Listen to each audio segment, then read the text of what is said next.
everyone, welcome to another session of Q&A.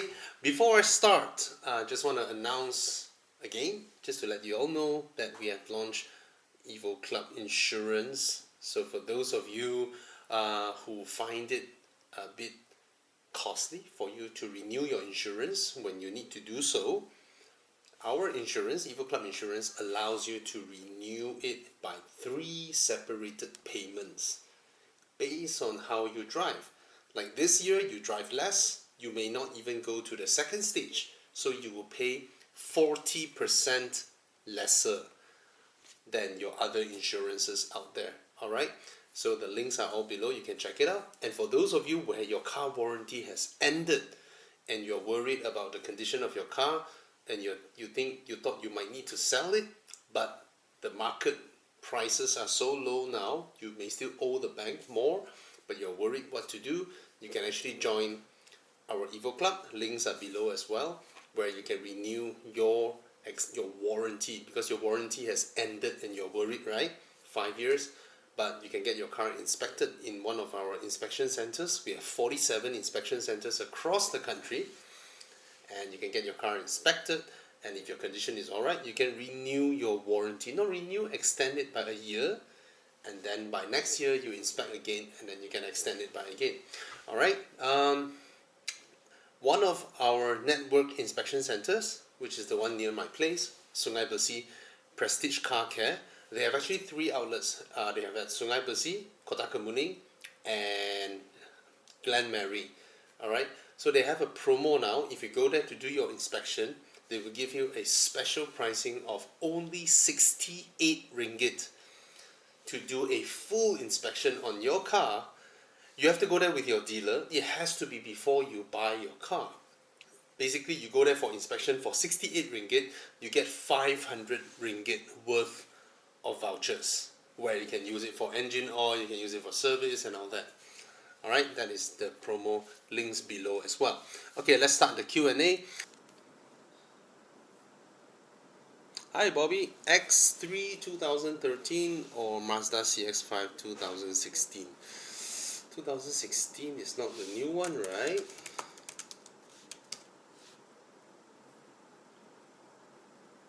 That's the old one. That's the old one. 2013 BMW X3. Is that a facelift? It might not be the facelift. What year was the facelift? 14. Get the 2014 facelifted BMW X3 with your 2013 X3 budget. Nego around. Buyer's market now. Yeah. Blah blah blah blah blah. Morning Bobby. For luxury SUV, Range Rover, Volvo T8 or Land Cruiser? Of course the Range Rover.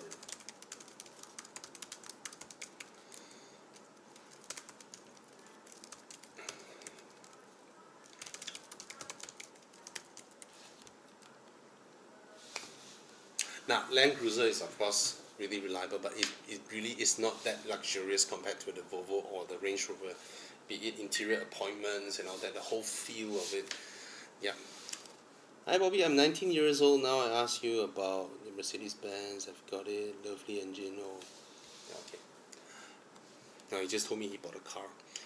Hi Bobby, my dad is deciding between the X6M or the GLE Coupe. Any thoughts about it? Okay, to venture into McLaren. Wow. I heard McLarens are damn nice. I mean, I've driven them. It's fantastic to drive. But I've also heard that they are notoriously unreliable. But the thing is this, people who buy these supercars, right, they're not buying Camrys. They enjoy the fact that, you know, the boss of McLaren with them come to their house, look at their cars, they chit-chat, explain to them this is how they design the mechanism, and they found out that if they design this mechanism, they route the wire like that, and then this will happen, and then when this folds, this will that. These are all topics of conversation for people like that. They love it, right? They are not the usual car owners whereby, oh my god, my car break down, I need to send the document to my boss gonna screw me up. No, they're not. So it's a totally different mindset.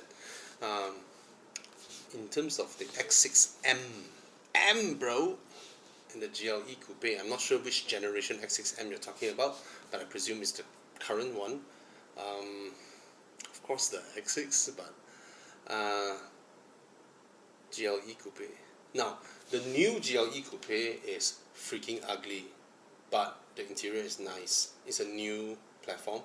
The previous GLE Coupe is based on the GLE, which you will felt that how come it's the current generation Mercedes-Benz, but the interior is the older generation, because Mercedes used the ML to give it a heavy facelift and call it a GLE. So technically it's a product from 2012. So that's why you have that generation gap in terms of its interior. You just felt that how come it's not the latest one, yeah, so I'm not sure which generation you're talking about. Hi Bobby, between the Audi S5 and 86, which would you recommend? Wow, that's not easy. I like 86 because it looks lightweight and fun to drive. Yes, the downside is power output, whereas the S5 is more powerful and luxurious and chunky like an elephant. You are absolutely correct, Anthony Lee. The S5 is comfortable, it is fast, it is long distance drive is nice. Okay, put it this way, the 86, if your daily drive is mostly to commute, basically to drive from home to work, work from home, home to work, like that, right? The S5 will be way more exciting than the 86. The 86 is only exciting when you sort of break the rules, right? When you master it and you go up Genting after a certain stretch where it's single directional, there's no longer bi-directional traffic, then on some wider corners you can slide the tail up a bit. It's so balanced, it's so easy to catch it back. That would be the 86, which the S5 can't do. The S5 will just be clumsy. But the S5, you are at a junction, you're waiting for a car, waiting for a gap, you see a small gap, pom, the whole car just launches out, and then the beautiful engine just revs and revs, and then you go stage 1, 400 horsepower, stage 2, 450, 460 horsepower. That part of ownership experience is something that 86 can't, right? So if you are someone who loves to go track days, toge and all that, then 86 by all means. If your usage is mostly daily, city usage, seeing friends, go pakto, long distance driving, the S5 will be way nicer. But of course the S5 is a 3-liter V6 supercharged blah blah blah 4-wheel drive system. It's a much more complicated car with a lot more complicated componentry. But having said that, the B8 S4 and S5 platform is one of the most reliable Audi or Volkswagen platforms, which is nothing compared to a Toyota still. Alright, and the S4 and S5 is crazy thirsty. It is thirstier. My S4, which I sold, was thirstier than my Aston Martin. My 6-liter V12 car is less thirsty than the S4. The S4 is comparable to my RS6. Maybe the RS6 is slightly better, only slightly better. But if that car wants to, it can drink petrol like crazy, especially when you just plonk your foot down. Same goes with the S5. Alright, but fantastic engine, fantastic gearbox, fantastic car to live with, to drive daily, to just accelerate and just live with the car. Is fantastic. Yeah, it has the kind of comfort levels that the 86 will not be able to reach. It is able to travel to Singapore, Penang and all that in a way the 86 will never be able to. So technically they are two kinds of cars. Okay. Hi Bobby, if I have the budget to get an X50, would you recommend second-hand car which is reliable, daily drive and fun driving?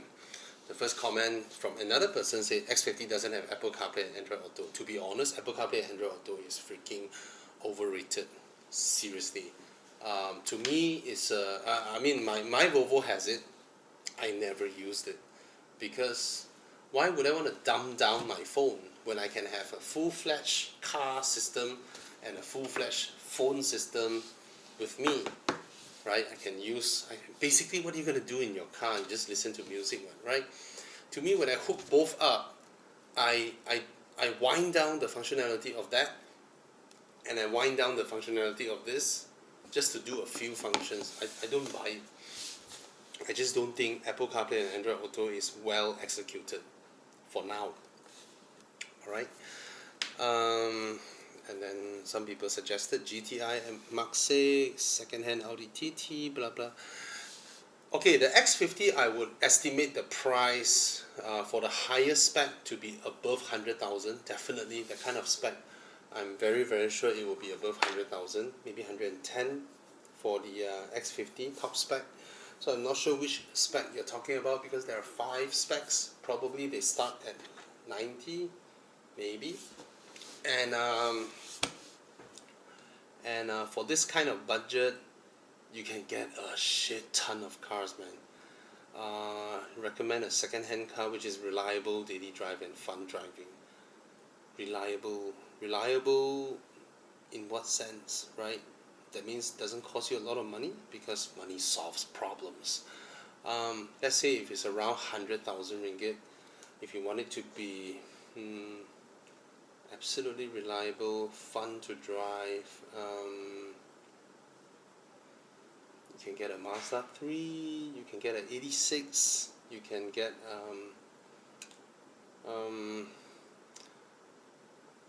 I might not suggest you to go the S4, S5 route. Maybe it's too much of a handful for you. All of a sudden, you're getting yourself into a 2011, 2012 3-liter supercharged car, and I'm not sure if you're used to all this. You might be hearing a lot of stuff that you've never heard of, and this needs to change. Wow, this one also wear and tear. This one also wear and tear. Yeah, most of it is wear and tear. When it's an 8-year, 9-year-old car, right? Generally fun to drive, 100,000+, get a 3 Series F30. Don't get the hybrid, get the petrol. It's damn nice to drive. It's not hard to maintain, and it's just nice to drive. Yeah, get an F30 3 Series. Yeah, alright. But for new car, I think the X50 is just unbeatable based on the specifications, the interior build, and everything. Can you imagine coming out from the X50 into the X1? Everybody felt it's a downgrade. Yeah, you feel like it's a downgrade going into a BMW from a Proton. Anyway, hi Bobby, which one would you prefer? 2015-16 RS3 or a 2008 Nissan GTR? Or if there is any car, would you suggest around 220 to 260,000? I only want to buy cash. If you want to buy cash, your budget is about 260,000. Buy an Aston Martin Vantage. Seriously, the sound, the looks, the interior build is poof. It will be at the far end of 200,000 or 280, 290, but you can drive the car for 5 years, 6 years and still sell at the same price, right? Which is in a way same goes with the GTR, alright? Not so much the RS3. RS3 in essence, it is just a Golf R. It will still depreciate, right? Of course, it's a lot cheaper to run, you know, easier to park, spacious, 4 doors, blah blah. It's two different things. RS3 is essentially a Golf R, right?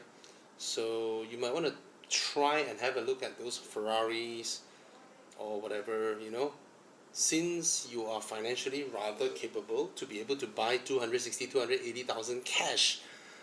You might want to consider those supercars, or an Audi R8 V10. You can buy it with this price, right? That should give you a whole lot of fun. GTR is fast, but it's just fast. Try and get a drop top. They give you a different dimension of driving. You close it, you have the sound, you can drive. You open it up, you can drive slow. It's a totally different thing. Sometimes you can just, on Sundays, you just drive the car out. You don't have to go fast with the top down, right? You can go 70 km/h, 60 km/h, and you still enjoy the sound, enjoy the feeling, the fresh air, the coolness of the morning. It's totally different. So I get that you have your other cars, you just want something for fun, buy a convertible, buy something a little bit exotic, and experience it, how to take care of these cars. It's not crazy. Aston Martin and Porsches are the kind of cars that you can daily drive them, and they'll still be reliable. See a Vantage, you can get a Vantage for 250,000. There's another Vantage 260,000, another Vantage 270,000. There's even a DB9, but that's a 6-liter car. If you want to, the sound is brilliant. Alright. Earlier on, there was a red color Vantage Volante, which is cabriolet. It was picked up immediately. Someone bought it up. Ooh! Okay, get this one, guy. Get this one, bro. 2009 Aston Martin Vantage, 4.7 V8, which is the new engine, and it's a Volante. It is a Volante. Alright. You get this. You can drive it for 5 years, 6 years. You can still sell it at the same price that you bought. You won't make a single cent of losing any money. And you might think that the road tax is expensive, but when you come to think about it, you are hedging your road tax. You pay road tax every year to protect the value of the car price, and then after you use it for an extended period of time, you can still sell it at the same price. Whereas if you buy a RS3 for 270,000, right, first year it's going to depreciate 30,000, second year depreciate another 30,000. It's as if your road tax is 30,000, right? Think about it. It's the same thing. So get an Aston Martin Vantage 4.7 V8 Roadster and just go YouTube some sound. The sound of that engine, the 4.7 V8. Oh my God, it's a fantastic sound.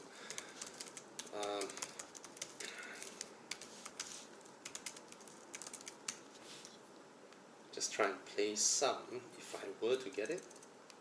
What could you do with a metal 3D printer? Sorry, advertisements. Introducing the Metal X.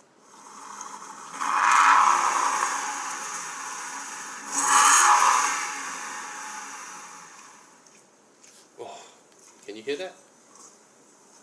Before him to start the car.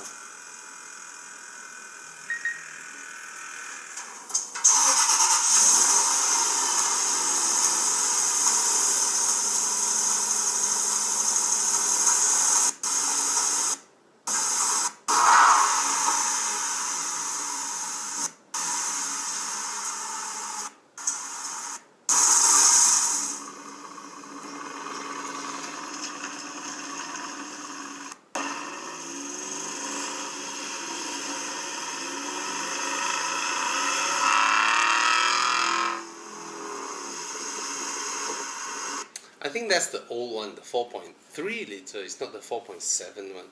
The 4.7 one is more distinct, more. Alright, Magindran. Sorry, too long.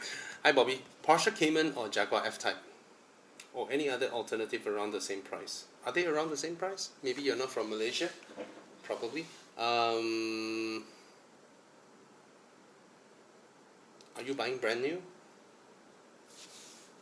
Oh, you don't mind an Aston Martin Vantage, since I was talking about it. I would definitely go for the Cayman. The interior build is just worlds apart. But another thing would be the Caymans are so... there's so many of them running out there. People won't bat an eyelid. They won't even look at it once. Give it a second look. Whereas the F-Type is a genuinely good looking car. And they sound incredible. They sound way nicer than the Caymans. So probably if you want something more unique, get the F-Type, but please get the Roadster. Please get the Roadster. How does it compare to the Toyota Sienna? I think it's regarding the Expander. I think the Expander is larger than the Sienna. Alright, but the Sienna has a lower floor. The Sienna looks like an MPV, but it has the ride height of a normal sedan. So it doesn't have a raised ride height. Okay. Hi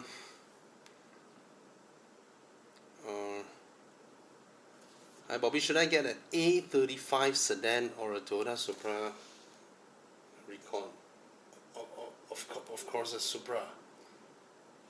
Yeah, get the Supra. Supra. A35 sedan is no different from a Jetta with stage 3. When you think about it, it's a fast 4-door sedan, mini sedan.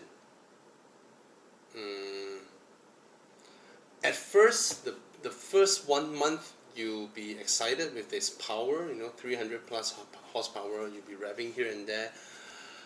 After a while, you just use it like a sedan. The Supra will be different. You look at it, or when you're turning, you look into the reflection. Totally different thing. All right, and I really don't like the A-class sedan looks. I don't like all these new German mini 4-door sedans. They all look like crap. Hi Bobby, I'm looking at a second-hand car that is around 20,000 because I need to have some room for my housing loan next year. I'm planning to sell my 2010 Vios, and after all my research, I feel like 2015 Peugeot 408 is the right one. Should I go for it, or any other car I can opt for that is not as old as 10 years old? As I'm planning not to switch car until my income is more stable or get my dream car M340i. Then don't sell your car, just keep your Vios. What's wrong with your 2010 Vios? There's nothing wrong with your 2010 Vios, right? Then you keep it and aim for your house first, right? Since you're aiming for your house already, you need to have some room for your house. Then you don't sell your Vios. Why sell a perfectly okay car just to get another car? You see, why sell a 10-year-old Toyota and go for a 5-year-old Peugeot? Right? It's not like the Peugeot is gonna give you a lot of problem, but it's not like the Peugeot is gonna give you a lot better day-to-day use as well. It's gonna be the same thing. It's a simple five-seater 4-door sedan that doesn't do anything better in my opinion. Maybe highway driving, but you've had your Vios for so long, since you have no issues with it, then focus on what you're aiming first. You see, my proposition is always this: I encourage people to take daring steps to do what they want, be it's a car, or it's a sex doll, or it's a 17-inch dildo. Just if you aim, you want it, then you go for it, right? So don't think so much. I don't see you're telling me that you're getting a house soon. You need to free up some. You need to buy a car that is an in between car until your dream M340i, and you don't plan to switch car until you have a higher income to buy your 340i. Then you aim your 340i and don't waste any money at whatever nonsense in between. Just keep your 2010 Vios. All right. Good luck.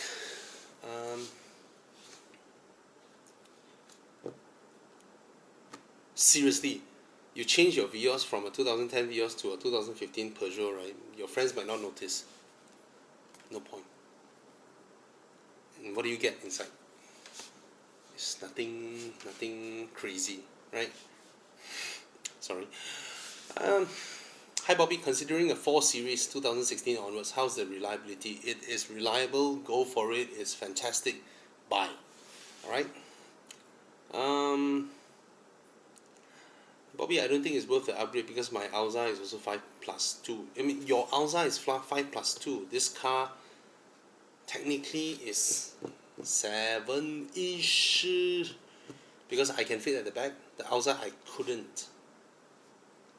Yeah, I don't think I can. Yeah, it's slightly bigger than the Alza regardless. Alright.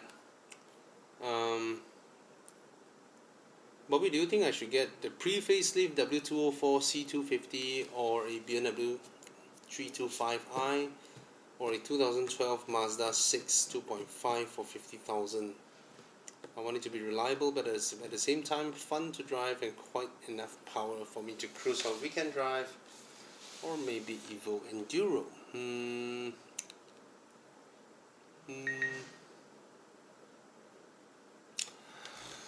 50,000. If you want it to be reliable, fun to drive, get an IS 250, right? Because the cars that you mentioned, all of these are cash buy, right? W204, E90, no lah, they still can get loan.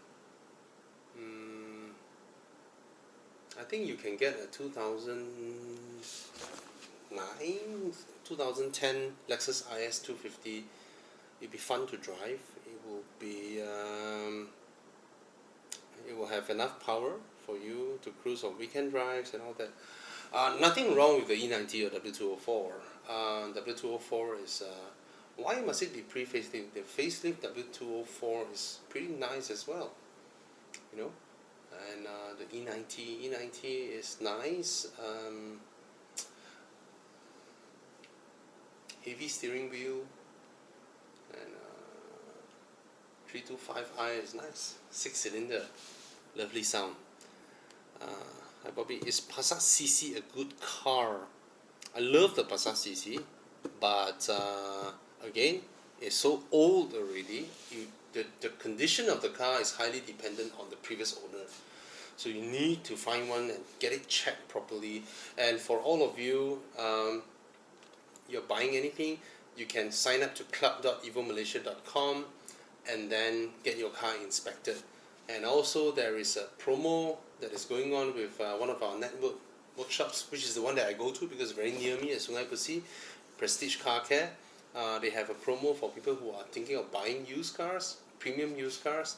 You can go to his place and get an inspection done together with your car dealer for 68 ringgit. After you inspect your car for 68 ringgit, you get 500 ringgit worth of voucher, which includes engine oils, which you can upgrade, which includes different service vouchers. It's memang worth 500 ringgit one. Alright, so it's enough for you to get your first oil change. Yeah. Alright, so yeah. And if you want to buy insurance, we have Evo Club Insurance now, which is 40% cheaper than all the other insurance out there from your initial purchase, because it's based on how you use your car. Later on you use, then you top up. If you're not, like now MCO, right? Everybody drives a lot lesser now. You can renew our insurance, you save a lot of money. Alright, that is evoclubinsurance.com. Okay.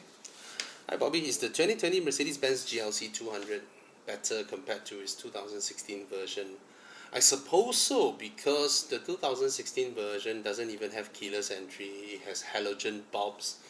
The specs are horrible. I think the new one should be a lot better.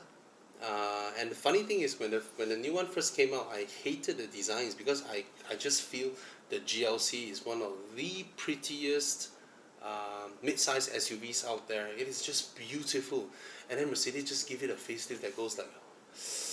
But recently, my neighbors, a few of them bought the GLC coupe. I look at the car, I'm like, oh, it's nice looking. Yeah, and of course the C-Class interior has always been beautiful. Go ahead with the 2020 Mercedes-Benz GLC 200. Just make sure it has keyless entry. Alright, the previous one doesn't. Oh my god. I have a 2010 E-Class looking for upgrades, 530i or S90. Any better choices? SUVs are also considered. Need a spacious car for family. After doing research on Volvo, I found that their reputation in China is extremely terrible. Many quality issues such as noises in cars, losing parts in China, Volvo don't give a damn. You should also make a research on reputation of Mercedes-Benz in China, which you can repeat your exact same sentence. Extremely terrible, many quality issues such as noises in cars, losing parts in China, Volvo don't give a, China Mercedes-Benz don't give a damn. It's the same. So I suppose you're from China if you're asking it like that. What to say? If you're someone who's very concerned with all these things, then don't get a hybrid.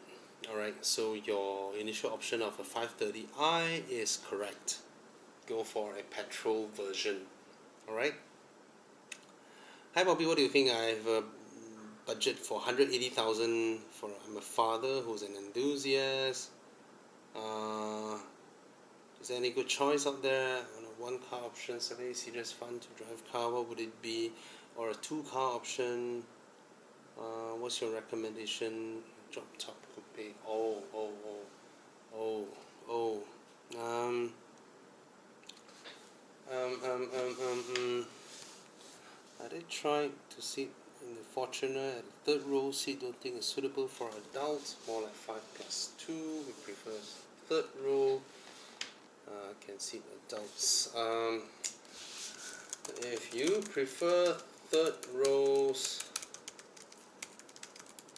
that can seat adults, and since these are cars for family use, you might wanna go for an older generation Alphard, which are rather affordable now, and family cars are meant to be destroyed by your kids, right?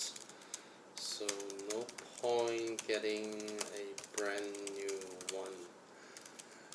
So let's say set aside RM80k for that, and then you have RM100,000 for your enthusiast car. You can go for a cabriolet that you and your wife can enjoy.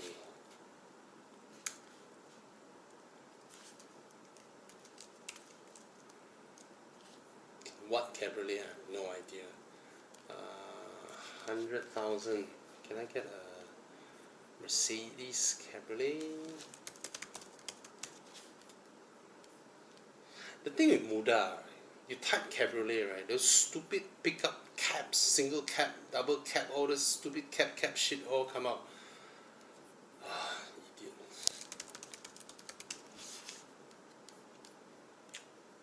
Please fix your logic, Muda. Muda. What cabriolets can he buy with a loan for 100,000 ringgit? I think a lot of the E92s are already cash buys, right?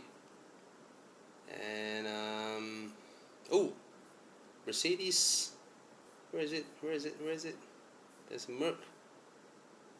Mercedes E-Class Cabriolet, 1.8 liter, 2010. You can still get a loan. Seats 4-person comfortably, and it is one of the most beautiful cabriolets out there. The W212 E-Class. But this one rather high mileage though, 110, 120,000. What other options are available? Not much around this price point. Not much. I go car list. I would always recommend people, if they want a weekend car, just go for a cabriolet, because none of them regretted. I can tell you that. None. When I persuade them to get a cabriolet, nobody regretted. It's just they never realize it's that much fun. I'm looking at, okay, another problem with cars is they can't differentiate between coupe and cabriolets. Everything to them is a cabriolet. Oh my god. See, 4-door sedans turn out. That's the thing with cars. It's not accurate.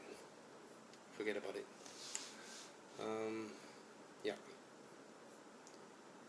Hi Bobby, what's your opinion on the XC90 versus X5? The new X5 looks beautiful. It looks beautiful. The previous X5, the XC90 drives better. I thought the new X5 would redeem a lot, given that it's a 3 liter 6-cylinder with hybrid engine. But I heard a lot of people who went for the test drive said that the XC90 still drives better. So I still like the looks of the XC90, to be honest. I think it's timeless, and given that I've been and owner of an XC90, I can vouch for it. It's just a fantastic car. All right, Bobby, what do you think of the GR Supra versus the Cayman S? If you're a track day guy, maybe the Supra, would be more matching to the Cayman. But in terms of day-to-day use, right, I think the Cayman is a lot more practical. It is also way better built inside. Prettier quality material finish and all that. Its interior. Yeah. Okay. Hi Bobby, if I have no access to charging ports, get the 330i. If you don't have access, S60. For me, I was using the Volvo hybrids without charging ports for 3 years, so I'm fine with it. Alright. Reliable and fun driving 330i or A45 under 200k.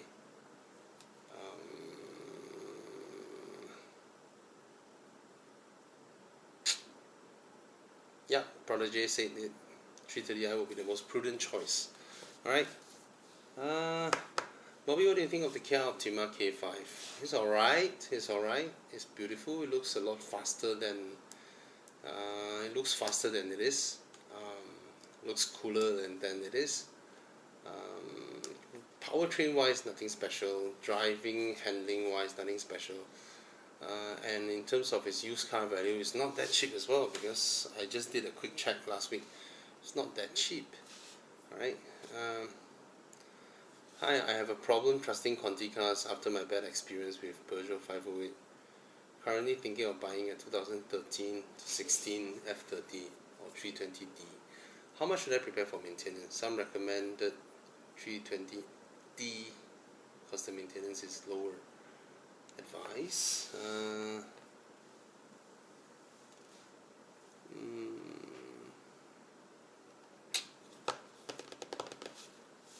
Yeah, I guess why not? 2013 to 16 F30.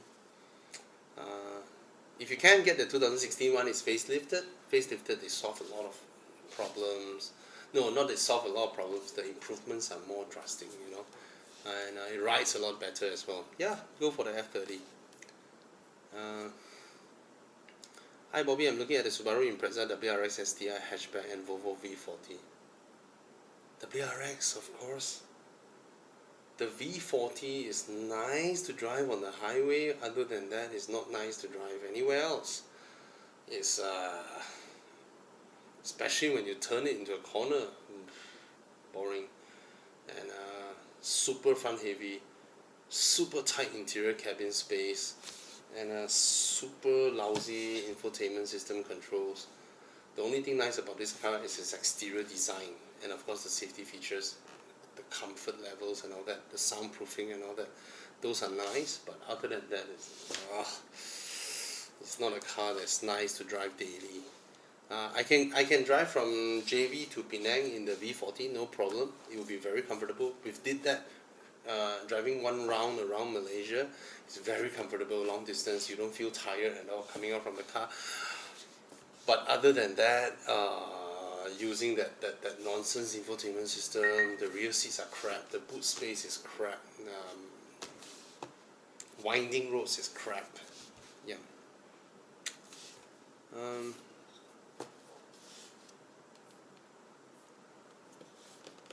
There's one guy who asked me, what's a common problem with an E30? I mean, there's no common problem with an E30 anymore because it's almost 40 years old. So it really depends on how rich the previous owner is versus how cheap he's willing to sell it. There are E30s that are for sale for 10,000. There are also owners who put in a lot of effort and they felt they want to sell it at 130,000. So.